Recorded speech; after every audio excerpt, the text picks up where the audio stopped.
Furqan suresinin 27-29. ayələrində oxuyuruq. Və yevmə ya'uddu zalimu alə yədəyh.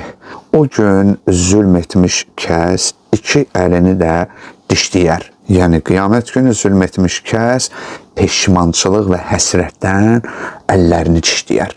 Yəqulu yə leytən ittəxəztu ma'ar rasuli səbilə. Deyər ki, ey kaş mən Rəsulla, elçi ilə, Peyğəmbərlə yanaşı yol tutaydım. Yəni hidayət yolunu tutaydım. Ya veylətə leytəni ləm ətəxiz fulanən xalilə. İki peşmançılıq ədatı var. Vay olsun mənə, ey kaş mən filan kəsi özümə dost tutmayaydım. Yəni mən həmin adamla məsləhətləşdim, onun sözünə qulaq asdım.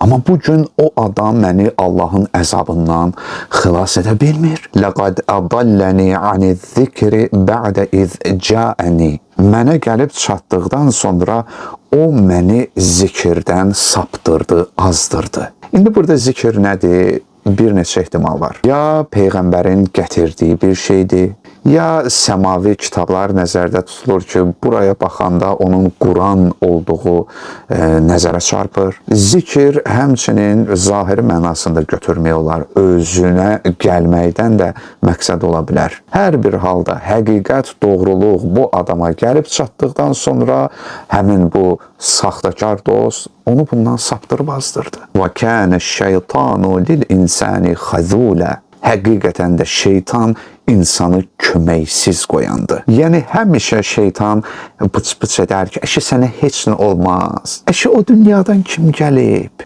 Bunlar boş şeylərdir. Dedi mən də inandım. O mənə kömək edəcəyini vəd etdi. Lakin gəldim, qiyamət günü məni tək başına köməksiz qoydu. İndi mən Allahın qarşısında nə edəcəyəm? Bax, Quran bunlar baş verməmişdən qabaq bizi xəbərdar edir.